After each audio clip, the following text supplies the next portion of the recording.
What is up, YouTube? It's Kingfisher745, and this is your PvP Season 16 preview. The reward hero for this season is going to be none other than Drax the Destroyer.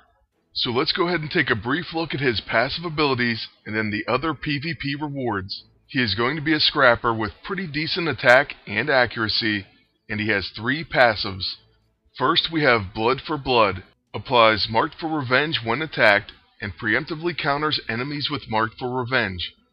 Next, he has Hunter's Senses, so takes 10% less damage for each application of bleeding on the attacker. And lastly, he has Apply Pressure. Bleeding only persists for a single turn. Alright, so that's the Adamantium reward, and we'll look at his abilities in depth in just one moment. The reward weapon this time around is called the Satellite Support. It is a buff tech, so it's going to work perfectly with the Tactician Empowered costume.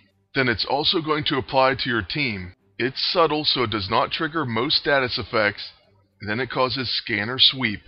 Attacks against this character cannot be stealthy, and it prepares Wild Blue Yonder for use in 3 rounds. I have to say that's a pretty devastating attack. The only question I would have is, can it be removed? If so, you could pair this up with the first Seal of Aknazak, and as long as you could keep your team alive for 3 rounds, that Wild Blue Yonder should make pretty quick work of your enemies. Satellite Support also gives Eye in the Sky, so ignores distraction and disoriented effects. And I for one think it's about time they had a counter to disoriented. That's an extremely annoying debuff, and it's probably going to be rampant once again this season. So all in all, this is a pretty decent gadget, and I'm looking forward to trying it out. Next, we have the blueprint for the Infiltrator Safeguard suit. The benefits on this uniform is very high accuracy and evasion. Then it also can make your agent immune to off balance. That's definitely something you want on an infiltrator, so I'm pretty happy about that. Then it also has Infiltrator Safeguard, increased chance to dodge attacks, and your next attack applies fumbling. By the way, this uniform also has an Empowered ISO weight slot, so that's pretty amazing. I'm interested to see how much that Safeguard increases the chance to dodge attacks. It would be amazing if there's actually a chance to make dodging and evasion viable in PvP, but that remains to be seen. Right now we're going to go over and check out Drax's abilities and see exactly what they do. I'm assuming he's going to be geared towards bleeding, so hopefully we can make some decent bleed teams featuring him. We already looked at his passive abilities and the fact that he is a scrapper. Also, this is the modern Drax the Destroyer costume.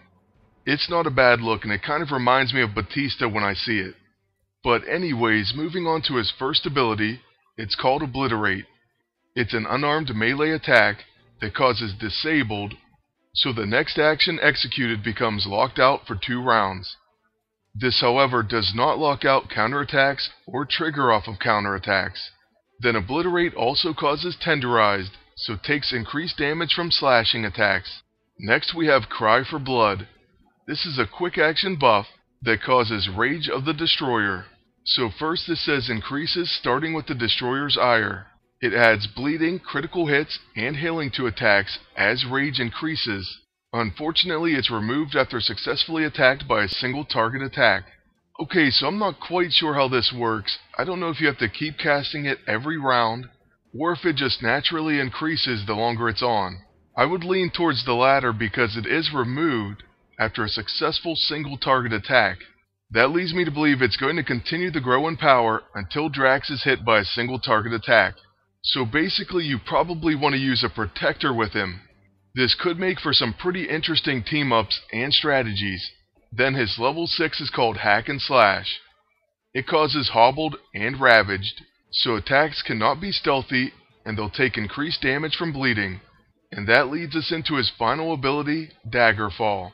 This attack has Brutal Strike, deadly crits, and exploits bleeds. You gotta love the fact that it has Brutal Strike, so damage cannot be prevented by resurrection effects. Then we know that attacks that have deadly crits usually do some major damage.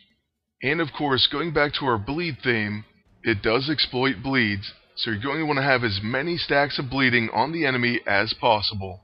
The only other thing that I want to note on this page is there's only 25 days remaining in this PvP season. So yes, it is a shorter season, and I'm actually happy about that.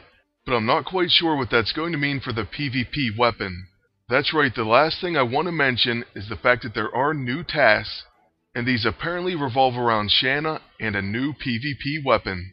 This is the first step that you'll see, and you have to defeat the boss Viper. She can be found in Season 2, Chapter 2, Mission 4. Then there's also a second quest, and for this one you have to start by researching the primitive spear in the lab. But as far as these task lists are concerned, that's going to be in another video.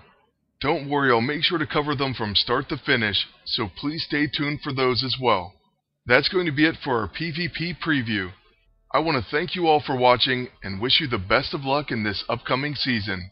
Lastly, please like, comment, and subscribe. And until next time, good luck and take care.